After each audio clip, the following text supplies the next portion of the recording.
Joining us right now on the Daily Dose, a longtime friend of the show, a longtime friend of mine, and acting president of that Daily Dose I team that finds those stories no one else can find.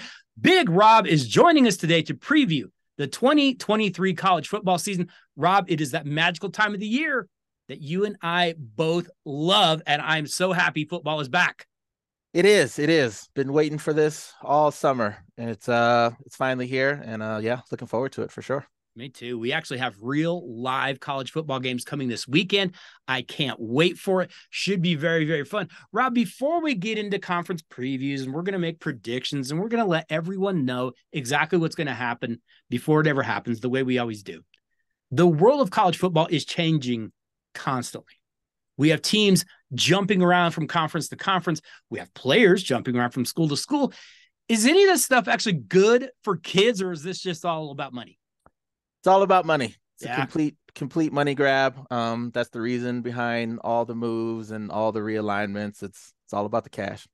absolutely. And, we called this a long time ago, but it's heading toward that semi-pro ball. It's heading toward that.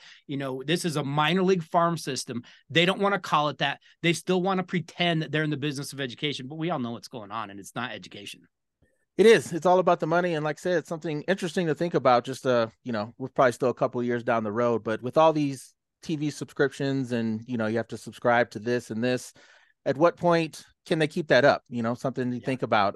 When you mash all these conferences together, are people still going to fork out that money where, normally I'd watch the game because it's on TV, but am I actually going to subscribe to watch that game? And the network money is what's behind all the moves. So could be interesting, another 5-10 years down the road. Very interesting. And that's a good point, because I was speaking to someone recently and he was saying that as much as we say, like, the NFL's on Amazon, he goes, and they say, hey, we got good numbers. He goes, no, they have good numbers for them. They don't have good numbers in the great scheme of things. So it's going to be interesting to see, are people going to follow this? Or are they eventually just going to say, I'm going to follow my team and I'm not going to follow anything else, because it's just too difficult to do that. Robb, we also called this a long time ago, but the Pac-12 is officially dead. Every single team is leaving except for the big nerds, but this doesn't feel like it's done. Do you have any thoughts on, like, who's going to move next? Who's going to jump next? Does the ACC end up, falling into, I don't know, the SEC and the Big Ten? Does Notre Dame end up having to join a conference at some point? Does the Pac-12 get absorbed by, like, the Mountain West or something? Do you have any kind of prediction for what might happen next in conference play? Oh man. Well, sad to say, RIP to the Pac-12. Yep. Yeah, I think they're done. I think ACC grabs them. I mean, they're probably, if we're going at a power four now, they're probably number four Yeah. of four. And so probably their best move just for their survival, go ahead and, grab them up. And like I said, so they're the last of the super conferences there. It's going to be interesting to watch. And there's a lot of talk about, all these people jumping, and Notre Dame's going to do their own thing. One thing I want to know, because you saw the SEC and they're kind of changing their schedule a little bit, and they're like, hey, we're going to play this many conference games. At what point does Notre Dame run out of people to play with? Because everyone's in one of those conferences. And I think at that point, they're going to have to join. Yeah, like you said, I think those other schools that were left over the Pac-12, one, none of them are athletic powerhouses, so maybe it doesn't matter. But two, the one thing I'm always wondering, and going back to, is this the best thing for kids?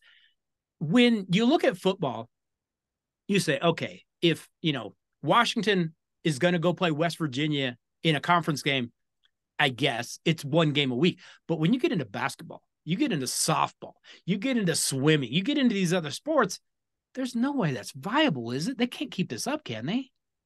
No way. Like you said, going that far. And even like I said, it's hard enough just because for football, even though it is once a Yeah. week, I mean, that's still a lot of travel time going back and forth. And like you said, I mean, almost it's probably too late now, but if it is just going to be four, I mean, you'd almost want to just realign everything, to keep it kind of close. If we're always, if it's going to end up as Yep. four, might as well realignment, like you said, so it isn't so much travel on the kids, and you kind of get to keep those, cross town, cross state rivalries. For sure. And, we talked about that a little bit. We didn't even mention, Oregon, Washington, USC, UCLA joining the Big Ten. I mean, that's all great until you're playing like Maryland or something like that. That's that's a bunch of travel. I don't know how sustainable that is. Not only are we going to get a number of teams, switching around next season because a lot of these do kick in next year, but this is also the final year of a 4-team college football playoff. Next year, the college football playoff will change to a 12-team playoff, which is going to be a massive change. You and I have been rooting for it. I know money is driving all this. I get it. But it's going to be really fun too, isn't it? Oh yeah. Oh yeah. It's going to be great. Yeah, like I said, we've been wanting the 12 a long time.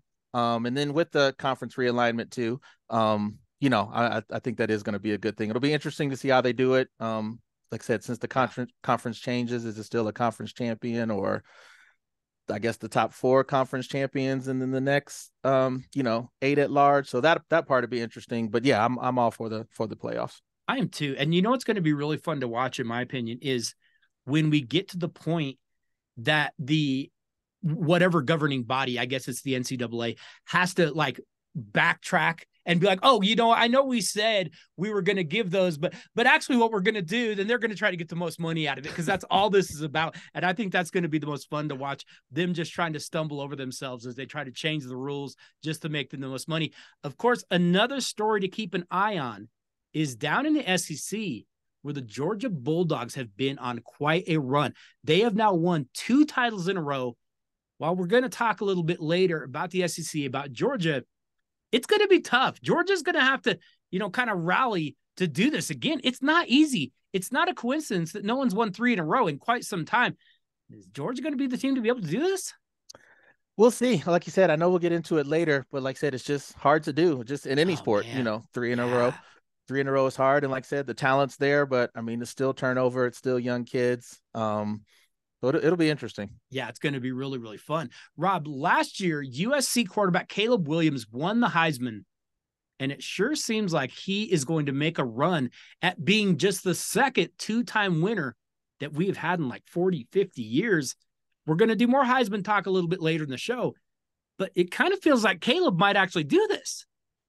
He's close. Yeah, this is the first time going into it, where it's like, the repeat doesn't happen often, but yeah, if it happened this year, I wouldn't be surprised. I put it that way. Yeah, it's going to be really interesting, because a lot of pressure, and that league. I know that it's always fun to make fun of the Pac-12, but that league is going to be pretty tough this year in its last year, so that might be interesting too. We also have seen this, at least recently. We didn't see it for a while, even though it seems like every year that we've had the 14 playoff, somebody kind of crashes the party we didn't expect. Maybe it's not a small time school. It's usually a blue blood program. Maybe it's an Ohio State.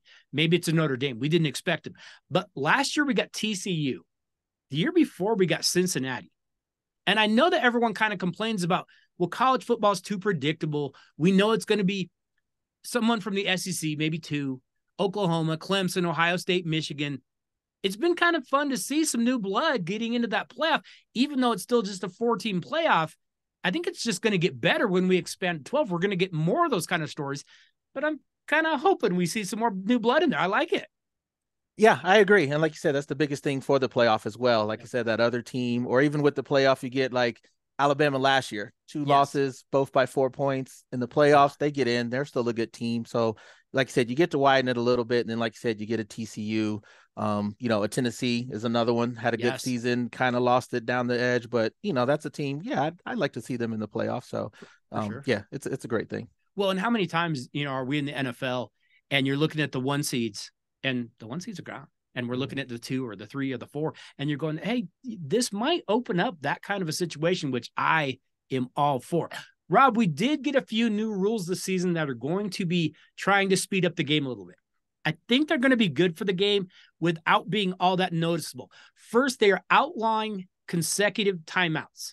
So you take 1 timeout, team comes out, they don't like to set up, they take another one. No, you can't do that. I think that's just common sense. A lot of times it's the ice kickers. Great, but you can't ice them 2-3 times in a row. 2, they're not going to extend a quarter. So the rule says that if it's the end of the first or third quarter, going into the second or fourth, if there is a defensive penalty, you won't get that untimed play. It'll just roll to the next quarter. You'll start. Not a big deal. I don't know how much that really affects. But the last one might be the biggest one. The clock will continue to run after the offense gains a first down, except 2 minutes left in either half. Under the old rule, the game clock stopped when a team gained a first down every single time. It was making for nearly 4-hour games. I think these are good rule changes in terms of college football, aren't they? I think so. The last one is the only one I'm kind of questioning. Yeah. Like I said, it never felt like baseball to me, where it's It just, didn't oh, either. the game is dragging on, the game is dragging on. Quick stop, move the chains. So I guess, I don't know. We'll see. Like I said, again, it wasn't, a baseball situation where the game felt like it was just dragging. So maybe this, speeds it up a little bit. Right. So we'll see. We'll see. Well, and I'm hoping that unlike baseball, which desperately needed that change, I don't know, like you said, if this really needs it, but maybe we won't notice it as much in this because it's not like baseball that was dragging. Maybe you'll just kind of go, oh yeah, it's a little bit quicker, but shaved it down 20 minutes, but not like baseball has shaved it down like a month every night. So I think that's a good thing. Rob, we have a couple of notable coaching changes that are going to be worth watching. And I want to talk about them now before we get into conference previews, because I'm going to be honest. I don't know if I'm talking about any of these schools other than that. Of course, we are in Colorado, and one of the biggest stories this offseason is that Deion Sanders was somehow convinced to come to Boulder. He is taking over the University of Colorado football program, and while Buffalo fans are out of their minds with excitement right now, this is going to be a difficult process. Rob, a little transparency. You made some money off the Buffs last year. Are you going to put any more on them this year? I did. Shout out to young Jimmy. Nothing personal, but yes, I was on the under 3 last year. You were. This year, and you made money. I did. This year it's 3.5, and I think I'm going to take that again. I'm going to go under 3.5 again. This is a massive rebuild job. This is such a big job. I don't know if Deion's up to it. It's just too much. I mean, I think it's a great hire from the school. Oh, they for paid sure. him a lot of money. They've probably made half of that back already, and they haven't even played a game. So great hire that wise, but the schedule is tough, and just building the whole team out the transfer portal, it's just too much, too fast. The conference is decent, probably better than it's been in the last couple of years, to be honest. I think it's just too new. Like I said, it might work out in the long term, might not. Great hire. Again, no disrespect to Deion or young Jimmy, but I'm under 3.5 this year. I'm going to disrespect both of them. Here's my biggest concern, and I say this in all honesty. When he was at Jackson State, there were a number of games that he won because he basically had D1A talent playing against D1AA talent. You're not going to have that anymore. Right. Those days are over. Not only are you not going to have more talent, most nights you're probably going to have less, because USC didn't have to go rebuild. Mm-hmm. Even, the Arizona and Arizona States, they didn't have to rebuild. Oregon State has had those kind of players. You're trying to fill them. I like some of the skill positions they brought in. I'm not impressed with offensive and defensive line, and we know that's where you win games. I think he's got an uphill battle, and the toughest part is he can't even walk up that hill with both feet. It wasn't just Colorado. The Nebraska Cornhuskers pulled the plug on the Scott Frost disaster, and they brought in former Temple and Baylor head coach Matt Rule. Now, the Huskers have now gone 7 seasons without making a bowl game. Is Matt Rule going to get this thing turned around? It'll be better than it was. That has to be, doesn't it? Yeah, that's for sure. We'll see. I mean, real good in college. Went up to the NFL, not great, and so he's back. So maybe he's one of those guys where college is the niche. That's where he needs to be. But yeah, I think probably a good coach overall. Couple years. Like I said, it'll definitely be better than it was for sure. Yeah, I don't think he can go backwards, because I don't think you can go any further down. My concern for Nebraska is, again, in the trenches, and they have homegrown talent, but they want to play spread football. Those aren't the kids you have. You have sledgehammers. You have bulldozers. I would be a lot more comfortable if Nebraska would go out and adopt kind of that, hey, we're going to go back triple option. You're going to have to defend us every week because we're going to be a pain. They want to play spread. Well, then you're going to have to go get those, those linemen from Texas and California and Florida, because I don't know that you're going to find those in Nebraska with those big corn-fed boys, but I guess we're going to find out. Luke Fickell did a phenomenal job of building Cincinnati into a contender, and he has now taken that Wisconsin job. which they always kind of seem like they're on the verge of doing something big, and then they, don't. But could Fickell be the guy that gets the Badgers over the hump? I think so. And this is one we kind of talked about where Wisconsin, that's the identity. It's a run first team. And there's talk when, he's going to do a little bit more air raid there. And I think that's the right idea as long as you don't go all the way. Again, if you just have the threat of that, or if you just give a little bit of that passing option, you can still kind of strengthens your run game. And like I said, a good coach. And I really like that hire. I think this one could turn around quick. I don't know if this year, but maybe so. But I think we're definitely going to see some improvement right away. I would agree with you. I like the Fickell hire, and I think he's going to be good.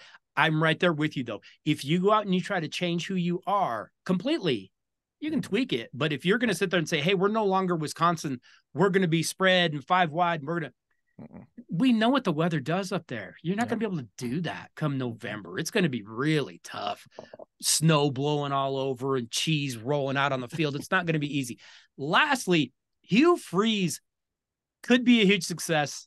He might be an absolute disaster. He takes over at Auburn. Now, remember, Hugh Freeze was winning games at Ole Miss, but he was also calling hookers from his coaching office. And, hey, Rob, Auburn's not an easy place to win. Can Hugh get some wins out on the plains? I think so. Like I said, Auburn, just a weird school as far as the job. As far as the job, it's a weird kind of not Alabama, but, had that one good year with Cam. But yeah, I think he's just one of those kind of like a Rick Pitino, just like a good coach, got caught up in some questionable stuff, but knows his football. So I think again, I don't see that program turning all the way around, but I think we get them competitive again. Yeah, I like that comparison too, because Pitino's just the guy that can go anywhere and he can win. He's just one of those guys. Is he a deplorable human? He might be. Yes. Am I going to order the pasta after he leaves the restaurant? No, I'm not.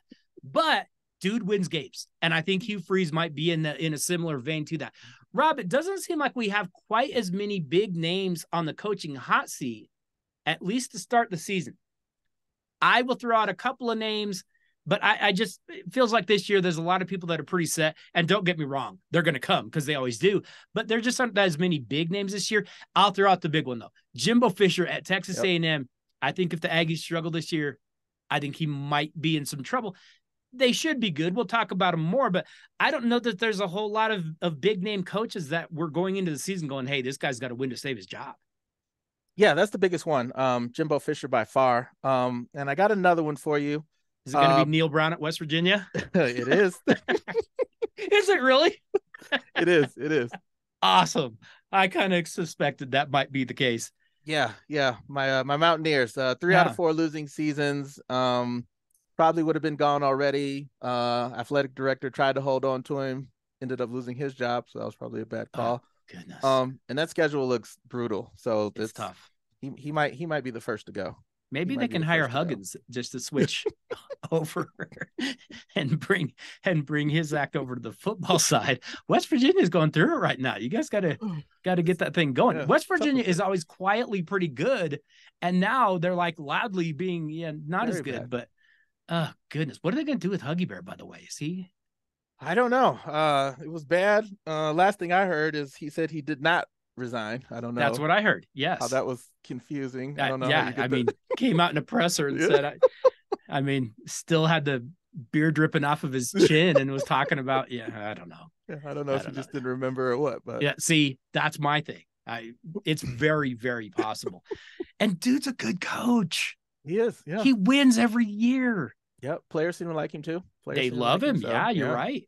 I don't know. Hopefully West Virginia gets that figured out. Okay, Rob, let's jump into some conference previews.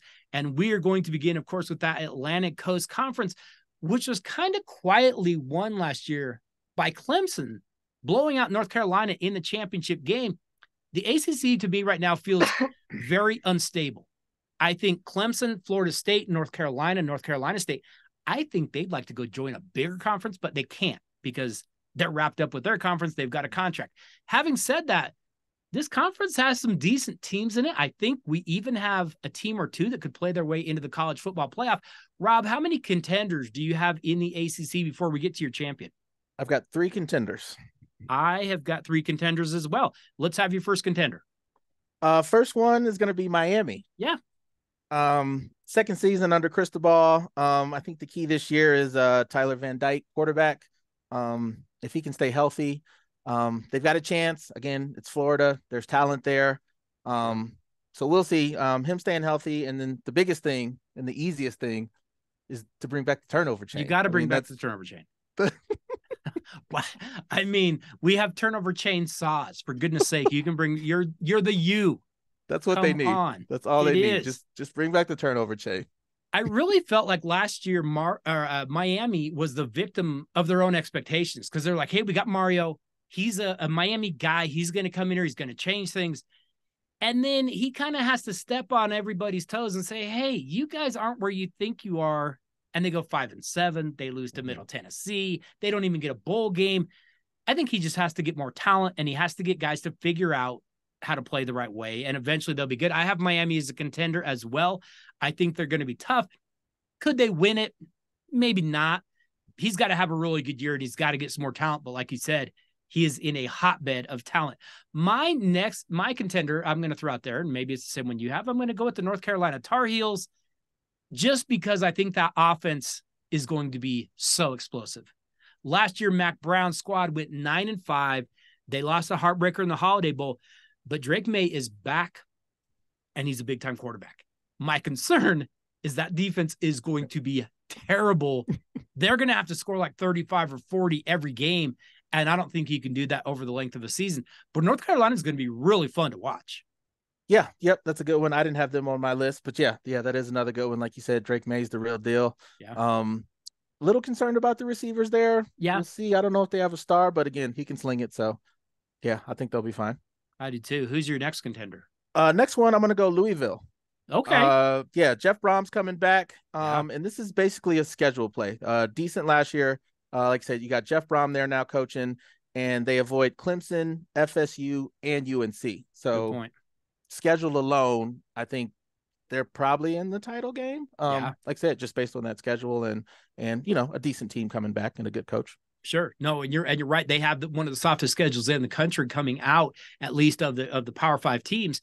And Jeff Brom is going back home. Last year, going into the season, we were kind of talking about Brom and saying, hey, at Purdue, he's probably going to get fired this year. He had a really good season, finished really strong, and went and jumped to the job that we know wanted to begin with.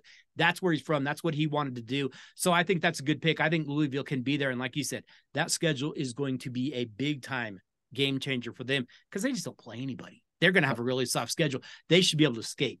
I'm going to name one more contender, and it's probably going to be the same one that you have.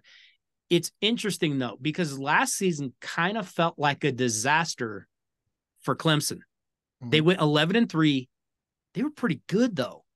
It's just that they struggled so much offensively, and that could change this year. They've got sophomore quarterback Cade Klubnik, who is capable of making those big plays. He'll go down the field, and I really like running back Will Shipley.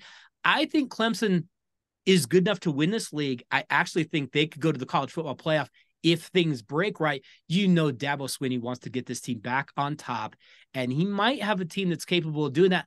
I am going to go with Clemson as my final contender in the ACC. Who do you have as your final contender? Clemson was my winner, so okay. I probably have yours. Is FSU. Yep. That's it. FSU, Jordan Travis, quarterback. Like I said, good talent there. Last season wasn't great, but it felt like they were close. Yeah. And like I said, they got LSU early. They go to Clemson, so those were the ones that that's why I gave Clemson the nod. Because like I said, the LSU, and then they have to go to Clemson. But yeah, like I said, good team last year. I think they did a lot of good work in the portal, address their needs. So yeah, I got them in Clemson, right there. Yeah. And that's kind of where I'm at too. I have Florida State winning the ACC championship, but I was kind of right there where I was like, either one could do it. Florida State, like you said, they've got to come out of the gate hot. I think you might be able to overcome an LSU loss if it's a close loss, because they do start the season with that tough game. And we know last year that was a battle. I expect it to be even tougher this year. I don't think they could overcome losing then to Clemson too, though. So yeah, it's going to be between these two schools. I think, like you mentioned, Mike Norvell returns 16 starters. Jordan Travis and basically his entire offensive line is back. They've got some talented wide receivers. We've got to see if they can come out and beat LSU, because if not, things are going to get a little bit shaky. So then that means you've got Clemson as your champ. Yep, Clemson, like you said, Okay. all the same points you think that you made. The defense is still good. They get Florida State and Notre Dame both at home, so I think that helps. And then, kind of like you said, Cabe Klubnik, that's the key. If he can just be decent, DJ wasn't great. No. Heard good things about him. Like I said, I don't think it's a Deshaun Watson, Trevor Lawrence, but again, he doesn't have to be that level. If they can just get some kind of offensive production, because I think that defense is going to be really, really good this year. Well, and he is a kid that is not afraid to throw the ball down the field. He'll definitely attack people. And that's where DJ just struggled so much. He was safe. He was, keep it short, take the easy route. And they were like, come on, can we get a big play? And they struggled to get big plays. And so maybe that's the guy that could bring those to them. You're going to go Clemson. I'm going to go Florida State, but we come out very, very close on the ACC. We move next to the Big 12, which is going to be looking different even this year, because the Big 12 adds Central Florida, BYU, Houston, and Cincinnati to the mix. But remember, we have just one more year, and then Oklahoma and Texas are going to jump to the SEC, and the conference will add Colorado, Utah, Arizona, and Arizona State. So this is going to be the last season for the Big 12 as we sort of know it. Now, last year, TCU surprised everyone, but we kind of forget this. Kansas State won the Big 12 championship last year, edging them out, but TCU still got the bid into the playoff. Big 12 this year is going to be very, very interesting again. Rob, who is your first contender in the Big 12? I'll start with who you just mentioned, Kansas State. QB Will Howard's back, and that O-line is intact. Won it last year. I don't think they got worse. Experience now, confidence in the conference. I don't think they take it all, but I think they're going to be right there in the mix again. I do too, and I have them as a contender as well. And, Chris Kleiman, he's just one of those coaches. He just builds tough teams. They play defense. They'll hit you in the mouth. They're going to be physical. Will Howard gets back his whole offensive line. They're going to probably grind out some wins that you're going to go, they beat who? Again? Really? But that's just who they are. They're going to be good. I just don't think they have as much top-end talent to win it all. But, yeah, you're right. They're going to be right there. I like the Kansas State pick. Rob, I'm going to throw out a contender. I don't know if I should do this or not, but I'm going to. I'm going to throw out those TCU Horned Frogs as a contender because they had that great run last year. And I think Sonny Dykes, he probably, I know he hit the portal well. I know he's recruiting well. He's probably lost way too much to make any kind of the same run. They only return 11 total starters, and most of those are on defense, which we know wasn't really their strength. Having said that, Dykes is recruiting the heck out of Texas. The Horned Frogs are still going to be a pain. If that offense gets any better, maybe they could be dangerous in the second half of the season. You just have to upgrade, what you had was so good last year. That's going to be tough to do. Mm-hmm. Yeah, I agree. Next one I'll give, I got two more, and I'll give you Texas Tech. Yeah. 18 starters back. Coaching staff is intact. If that defense can get a little bit better, I think that's a team that's right there in the mix. Again, pretty good last year. And like I said, 18 starters returning, whereas we see so much turnover, with those top teams. To have that many starters back, has to be a good thing. So I've got them in the mix this season. Well, and Texas Tech had a few games last year that you were like, hey, this team's not bad. And now they bring back everybody. I like the Texas Tech pick. I had them down, and I kind of bumped them back a little bit. But I like that pick a lot. I was considering them as well. I have one more contender, and I'm kind of struggling with this contender, but I'm going to do it. Goes against every fiber of my being, but I'm going to do it. I'm going to put the Oklahoma Sooners as a contender here because I believe in quarterback Dylan Gabriel. When he played last year, Oklahoma could hang with anyone. However, I have no faith in this defense, as I never do. And I know Brett Venables is going to get the defense to come around at least a little bit. But in their 7 losses last year, they allowed 42 points a game. That's going to get better, but I don't know that you can just fix that in 1 year. They had a rough first season in his first year. They got pummeled by Texas. Now, we talked about coaches on the hot seat. Venables isn't on the hot seat. Oh, lose to Texas like that again, and he will be, though.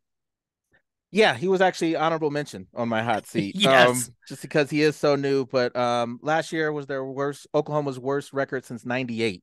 And Ooh. Oklahoma, I mean, that's a football school. So Yes, it is. again, it's his first year, you get a pass. But like I said, another year like that, and especially on the defensive side, because he's supposed to be a defensive guy. So like I said, honorable mention, I will say warm. The seat is warm there, even though Yes. it's going into his second year. But yeah, I've got them as a contender too, and also an easy schedule too. If you look at Yes, their you're right. schedule, very easy. So they should be right there just based on the schedule alone. It's a manageable schedule. They should be able to handle most of that, and I think that makes them a contender. I just don't know if I like them enough. Rob, do you have any more contenders? You got your champ now. Just my champ, I All guess. right, let's hear it. Texas, Yeah, sadly. mine too. I I'm struggling with it. I know, but like we're so used to them just crashing and burning. I don't Yeah, know. They might be pretty good. I think so. Like I said, and Texas is back. We hear that every year. I don't know. Maybe it's just me. I haven't heard it as loud this year, You're which I right. think is a good sign. Quinn Ewers showed some flashes there. Yep. They got their entire O line back, and then just position by position. I mean, you look at all their groups, running back, wide receivers, and it's all pretty solid. I mean, it Yeah. really is. So just from a talent standpoint, I think this is by far the most talented team in the Big 12. But Yep. again, it is Texas, and we've seen it fall apart so many times. Yeah. And if it does, will Sarkisian go on a bender? That has yet to be seen. They did lose running back Bijan Robinson. Maybe that takes them a little time to just sort out who it's going to be, but they're talented. They've got a ton. One thing I do want to see, and you mentioned Quinn Ewers, and it sounds like he's playing pretty well in practices and stuff. But the fans are going to want to see Arch Manning. Oh yeah. And if Quinn struggles at all, they're going to be screaming for him, even though it sounds like the Manning family wants Arch to redshirt this year. They don't even want him on the field. Mm-hmm. If Quinn doesn't go grab that bull by the horns, it might get a little bit ugly down there. But we are both taking Texas. Kind of makes me a little bit queasy. I'm going to be honest with you. All right, let's move next to the Big Ten, where the Michigan Wolverines have now beaten Ohio State not once, but twice. And they've gone to back-to-back college football playoffs. Just a few years ago, we were talking about how Michigan couldn't win the big one and Jim Harbaugh couldn't beat Ohio State. He's kind of flipped everything, but can they do it again? I think the Big Ten has some really good teams in it this year. I think this is going to be pretty tight. How many contenders do you have in your Big Ten? I've got 4. Okay, I've got 5. I'm going to take the first one, and I shouldn't even name this one. I'm going to start with a team I have no faith in. But Iowa was so close to being like a 10 or an 11 win team last year. They just couldn't score. But what if they were like just a tiny bit better offensively? Mm-hmm. The Hawkeyes now have quarterback Cade McNamara, who played for Michigan a few years ago.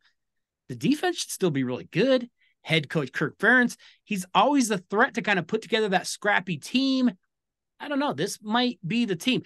And the schedule is pretty manageable. They go to Wisconsin, they go to Penn State, but they don't play either Michigan or Ohio State. That is favorable to Iowa. I'm going to name Iowa as a contender. Yeah, I had them as well. Same thing you said. I think that defense is going to be great again. Yeah. And like you said, if you can get any kind of offense, just a little something. Yeah. I think they're a contender as well. I had them down. Okay. Who's your next contender? Next one, the team we mentioned, Wisconsin. Yeah. Like I said, all the points. I like the Lou Fickle hire. Yep. And again, it's a run team, run first program, and he's coming in, said he wants to do a little bit more air raid, a little bit more throwing. And as long as they don't go overboard with it, I think that opens up your run game. Braylon Allen's still there. Like I said, with the threat of the quarterback, the pass a little bit opens it up. Your run game is better. Still a tough team. Fickle's a good coach. So yeah, that's a team I have in the mix for the Big Ten. Yeah. And when that place is rocking, Madison can be a problem to go into. You're going to have bad weather. You're going to have some crazy fans. Yeah, Wisconsin could be a load.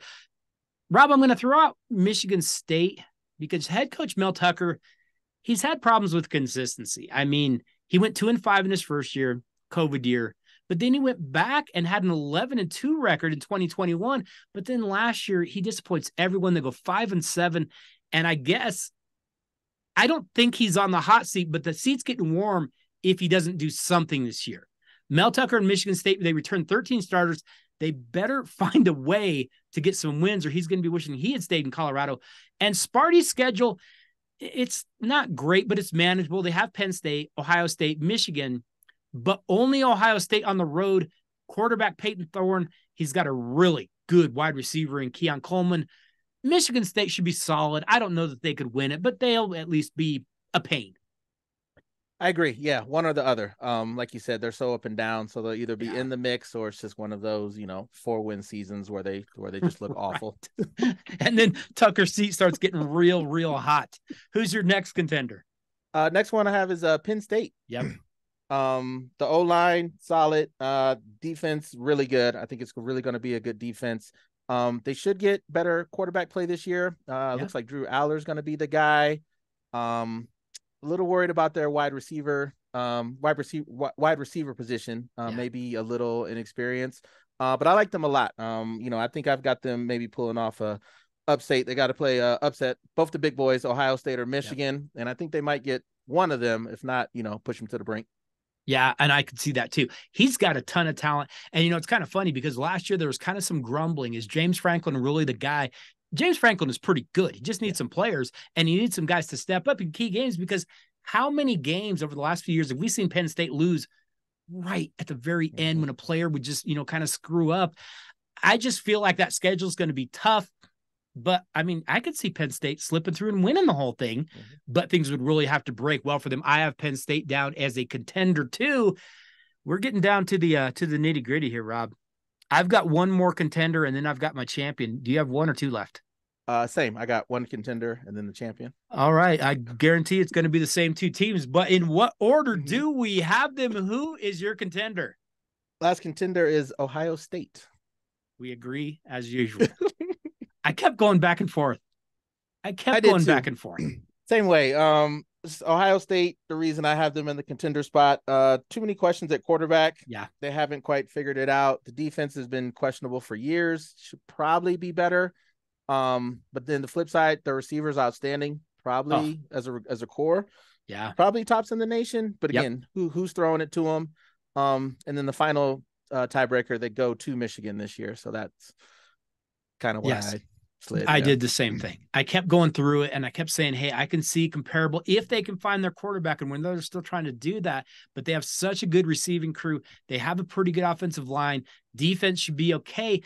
But you go to Michigan, you go to Notre Dame, you have Wisconsin. That's going to be really tough. And I think it might just be too much for a team that doesn't have the experience at the key spot. So it sounds like we are both picking the Michigan Wolverines to win the Big Ten again. Yeah, Michigan again. Like you mentioned before, Harbaugh on a roll, maybe because he was cheating. Maybe. But again, possibly. Well, that has yet to be determined. They're still talking about that. But O-line should be good again. Running back, running back position, good. Same coaching staff in place, and like I said, they get their big games at home. So I think it's them again. I do too. And Harbaugh has done such a good job of getting tough up front. As much as you have JJ McCarthy, you have Blake Corum. Their trenches are really good on both sides of the ball. We saw Aiden Hutchinson a few years ago. They did something I never thought we'd see. They pushed Ohio State around up front. I never thought we'd see that, but they've done it, and they've done it 2 years in a row. It's in Ann Arbor this year. That makes me think Michigan. So I think we agree there. The schedule really lines up nice for them. Going to be very interesting, though, because that is a tough schedule. Either way, that Big Ten is tough. Rob, the Pac-12 we talked about, it's dying. But this will be the last year before they are actually dead.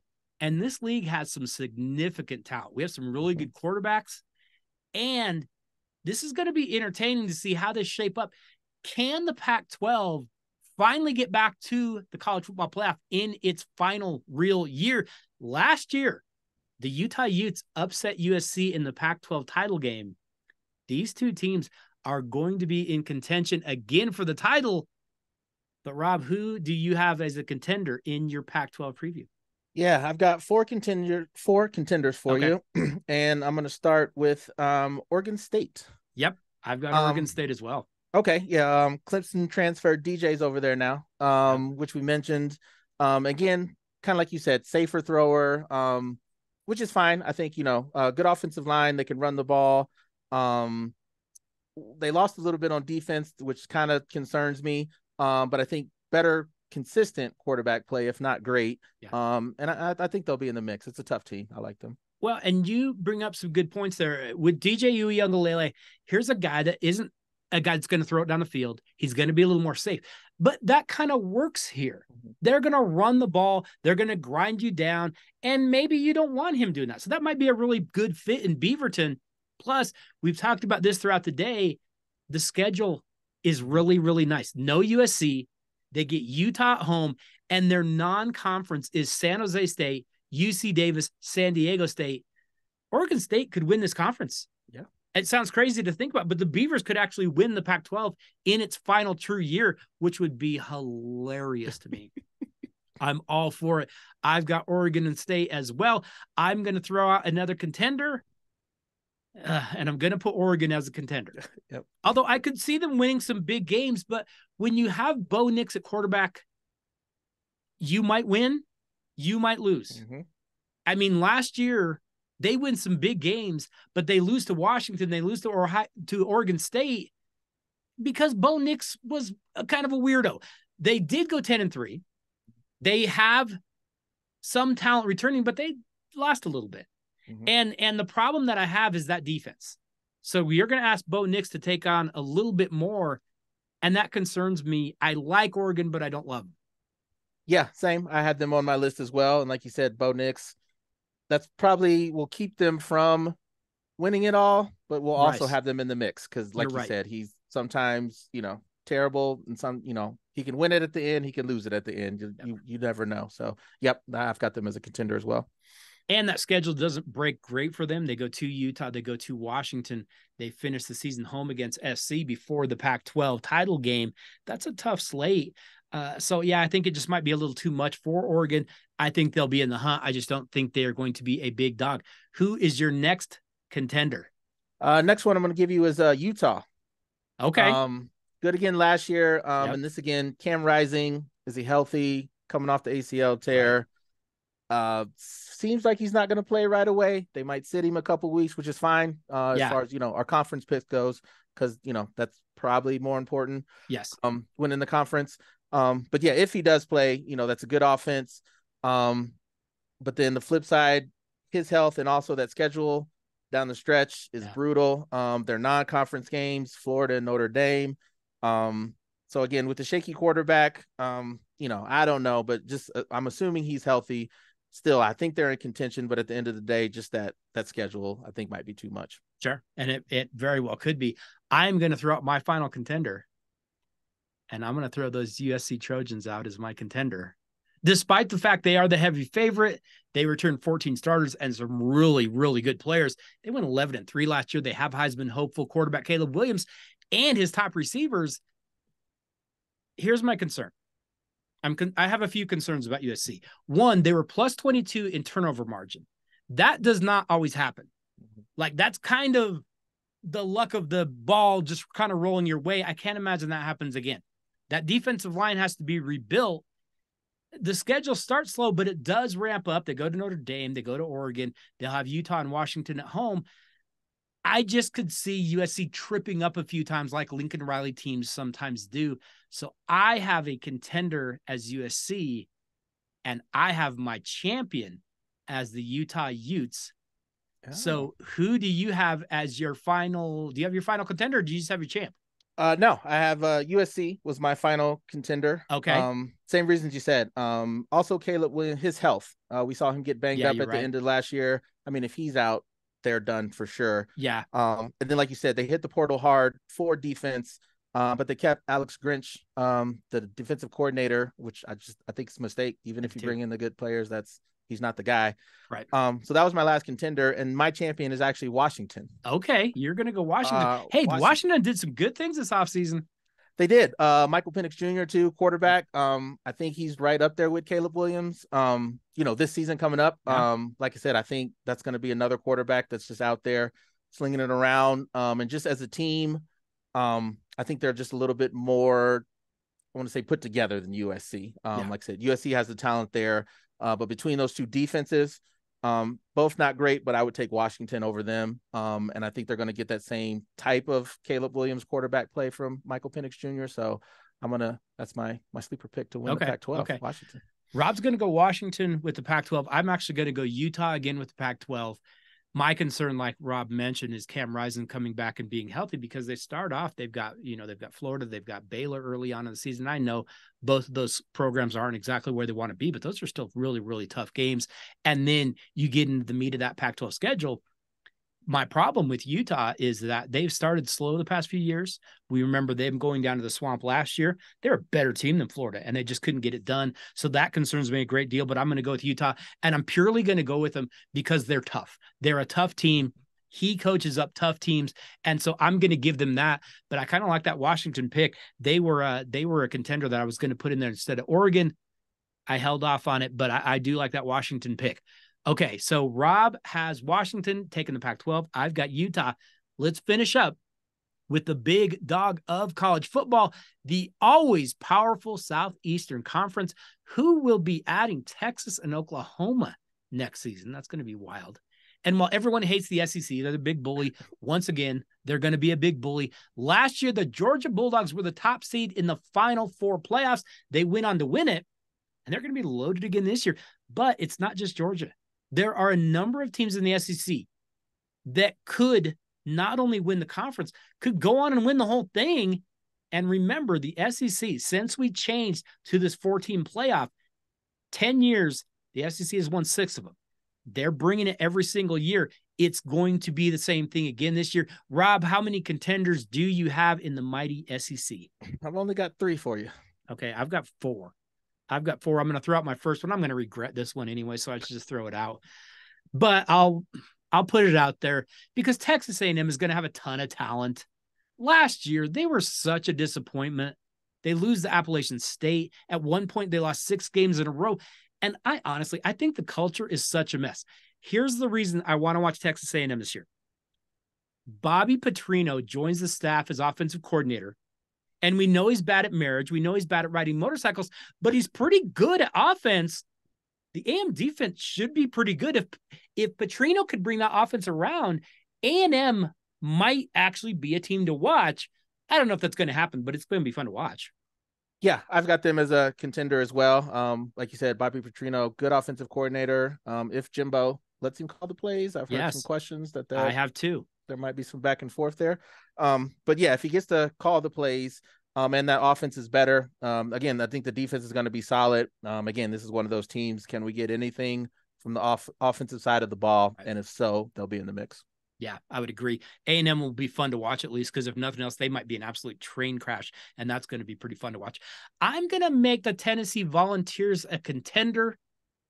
And, we kind of forget, Rob mentioned it earlier in the show, but the Volunteers were really close to going to the playoff last year. And then quarterback Hendon Hooker gets hurt, and that was kind of the end of it. Their chances kind of went. But they went 11-2. They won the Orange Bowl. They beat Clemson. They have quarterback Joe Milton, and I know he's been beaten out a couple times. He legit might have the biggest arm in the country. Joe Milton can flat out sling it. And fat Justin Timberlake head coach Josh Heupel, he does a really good job of recruiting. He's done a really good job in the portal. And you want to talk about a stadium that could be a problem to play in. Neyland Stadium can be a problem for opponents. I give Tennessee a chance to win the SEC. I give them a chance to win the playoff. I'm going to make them a contender, but I really like the Vols. Yeah, I didn't have them on my list. But again, I agree with, all the points you said. And again, I guess we're kind of going to find out, is this one of those programs that can just reload with talent? Have they reached it there? Or is this one of those just one season outlier? Yeah. So like I said, I'm not sure. I mean, good recruiting, good work in the portal. And this is kind of one of those seasons that'll determine, okay, we're actually a program now who can, refill every year. Yeah. And those are good points because we haven't seen Tennessee sustain that since Fulmer. And I don't know if they're going to be that. They've got a ton of talent. We've got to see if Fat Timberlake can get that done. All right, Rob, who's your next contender? LSU. Mm-hmm. Jaden Daniels back at QB and most of that offense last year, Brian Kelly's first year was pretty good. I think the first year. It was better than I expected. Same here. So again, another year with him there, you bring in that offense back. They were kind of right there in the mix last year. And yeah, I see no reason why they won't be challenging again. Yeah, I like LSU. I like them a lot, actually. We looked at them last year, and Brian Kelly comes in with a fake accent, and we're kind of laughing at him. And they lose to Florida State, and we're like, oh, same old LSU. And then they go 10-4. They went to the SEC title game, which we kind of forget about. They were pretty good in his first year.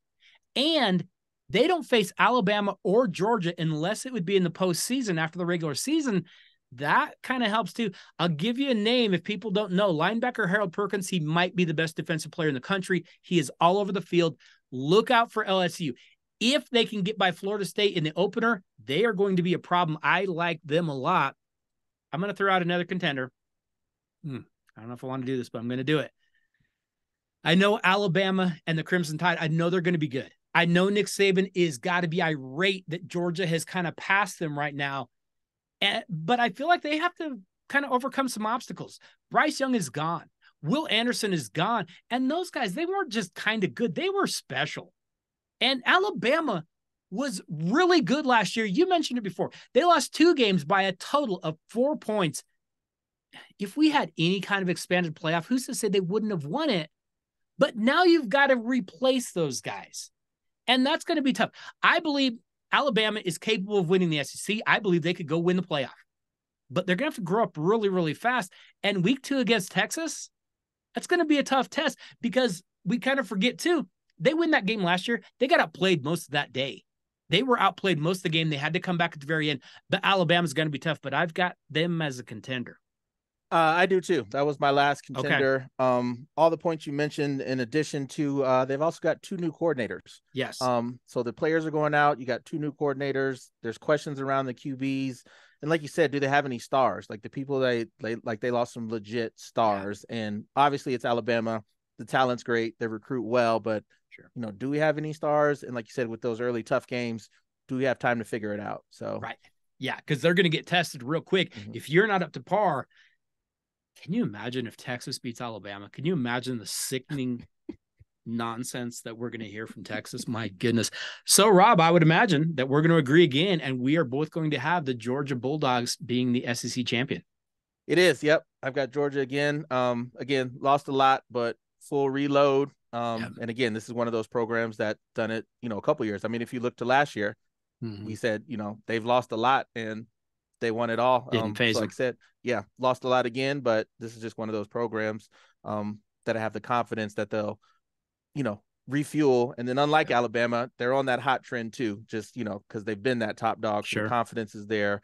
And the schedule, their schedule, if you look at it, is so soft. So soft. Yeah. Yeah. So that's UT Martin, Ball State, UAB, and Georgia Tech. And then the SEC East, they play the West, but the West teams that they face are Auburn and Ole Miss. They're going to roll to the SEC game probably without even getting tested. Yep. That's going to be blowouts. Now, if they get to the SEC title game and they've rolled to that, 12-0 record or what, they could probably even lose a close game and still make the playoff because we've seen that happen already. I think Georgia rolls easily. And again, because of that schedule, I think that really, really helps them. We both take Georgia to win the SEC. Rob, do you have any contenders from outside those Power 5 conferences? I've got a few. I don't know that they're national contenders, but maybe someone that could get in. The only one I have is Notre Dame. Yeah. Probably better quarterback play. For sure. And I'm hearing just like toughness around the team, everything they're really going to grind it out, kind of more focused there. I mean, I like the coaching hire from last year too as well. So again, it's Notre Dame. We'll see. I mean, they've got a couple spots on the schedule that if they win, they'll be there. I don't know if they'll win them all, maybe split them, but yeah, if anybody from the outside, I think it's going to be Notre Dame this year. Well, and he's done a really good job of making that team tougher. But the one thing that you kind of alluded to was the fact that Notre Dame's going to get votes, whether they deserve them or not. The only difference is this year, maybe they do deserve some of them. They get Wake Forest quarterback Sam Hartman to come in. He's probably their best quarterback. They haven't had good quarterback play in so long. That might be the best quarterbacks come out of Notre Dame. They just haven't had anybody lately. The problem for Notre Dame, and if they do get there, they'll earn it. They have a weird schedule. They host Ohio State and USC. They go to Clemson. So they have 3 really tough games. But other than that, they kind of play like a middling ACC schedule. It's really soft or it's pretty tough, but probably at home. They've got an outside shot at a playoff for that reason, because you're going to see them on TV and they're going to get votes. So, yeah, I'll mention Notre Dame. A couple of teams that aren't going to get any media come from that little conference. Tulane and Texas San Antonio, I don't think they're playoff contenders, but they're pretty darn good. They just won't play anyone all year. And I guess I would throw Boise State in there as maybe kind of a lurking team. They've got a better team than maybe people expect. Went 10-4 last year. Maybe they could get a couple votes, but the only way any of those schools gets in is if a lot of people stumble. And I just don't think there's enough room for that. Okay, Rob, we have USC quarterback Caleb Williams back this year. He's the odds-on favorite to win the Heisman Trophy for the second time. Hey, remember, it's only happened once. Ohio State running back Archie Griffin won the award back-to-back years, 74 and 75. I think he ran for 600 yards or something. It was a different time, whatever. But who are your nominees for the Heisman Trophy this year? I've got a couple. And if I can break them off, I got 3 non-quarterbacks, which is wow. Not likely, but right. Honorable mentions, I guess you could say. Okay. I'll give you Blake Corum, running back, Michigan. Yep. Michigan, yeah. Again, we talked about them. We think they're going to roll. It'll definitely be behind, the running game there. Sure. Another running back, Braylon Allen, Wisconsin. Yes. He could have a huge year. Yep, especially with Fickle, opening up the pass like we talked about. And my last one, Marvin Harrison Jr., yes. wide receiver, Ohio State.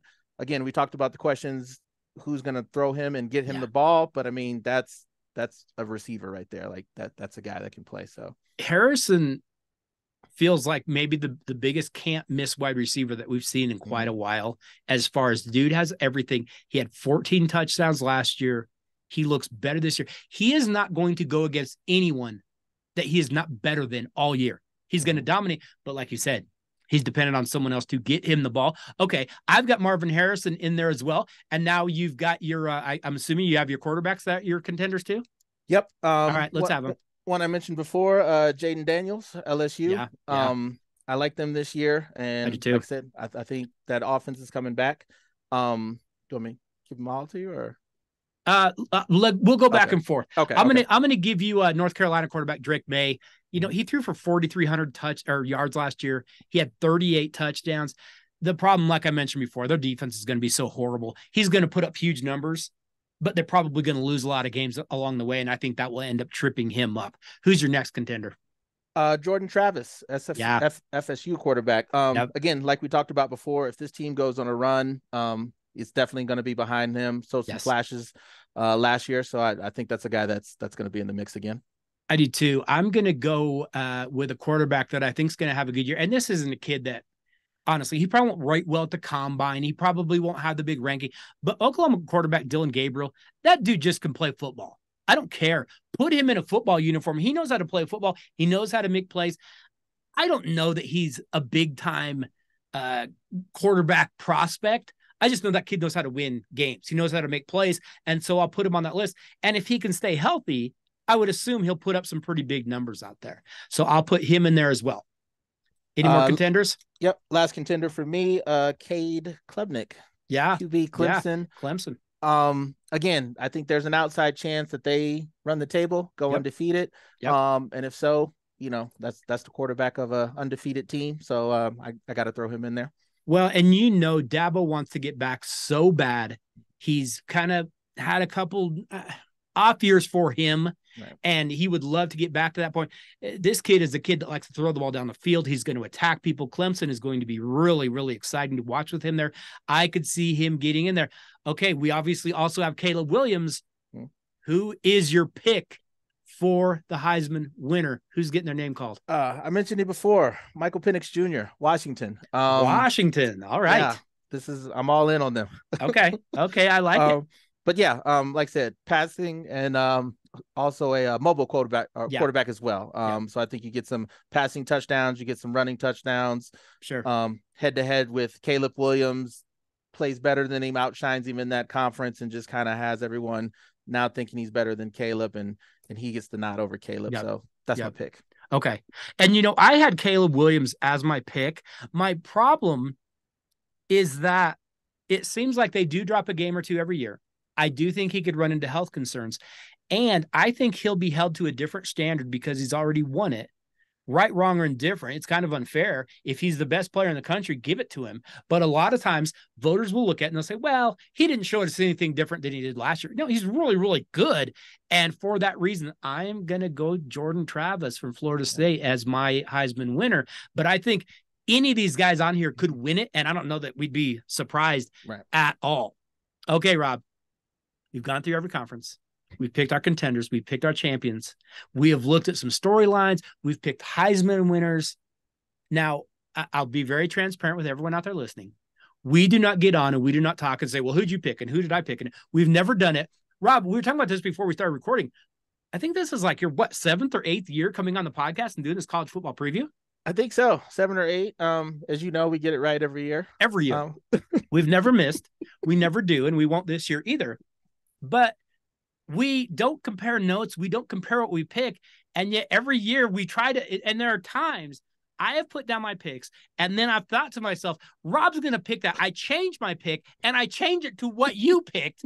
I don't know how it happens, but it does. But we are going to go through right now. We are going to make our pick for our Final Four. Who's going to win the semifinals and who's going to win the title game. Then you don't even have to tune in. You can just sit back and watch Yellowstone or whatever and not even have to watch college football this year. Rob, who is your number 1 seed going into the college football playoff?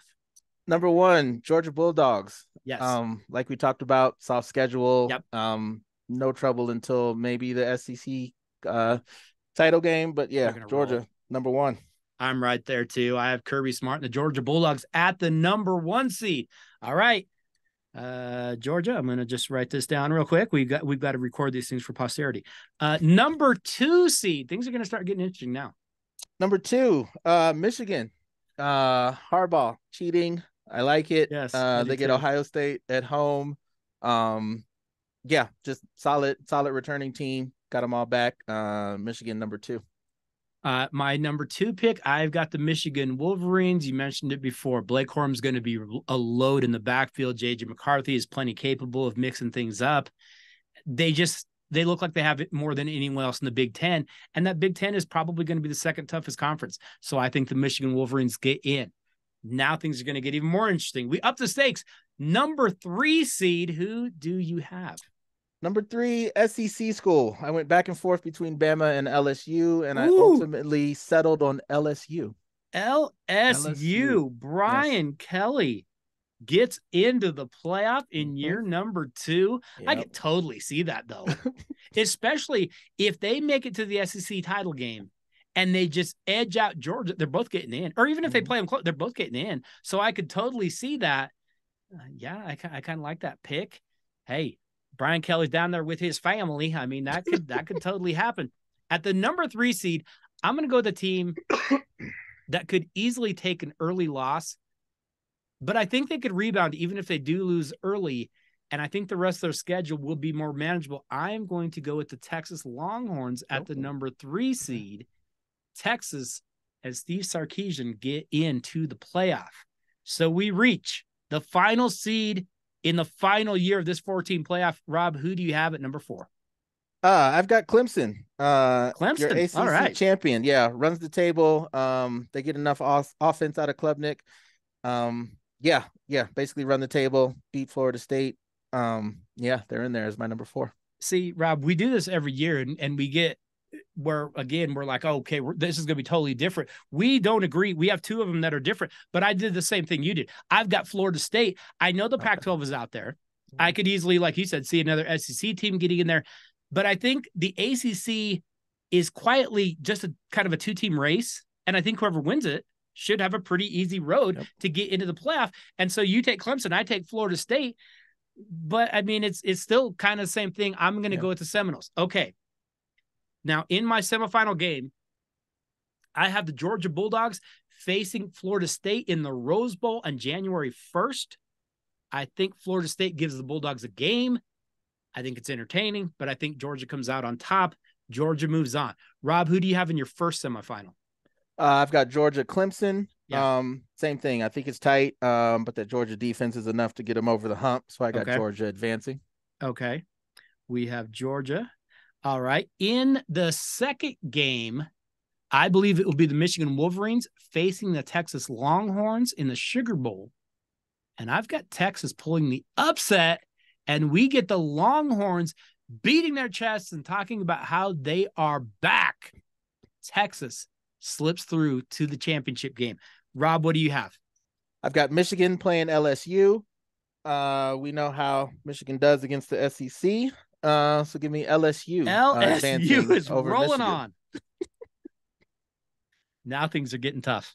Things are getting real tough. All right, Rob. I have my championship game, Georgia versus Texas.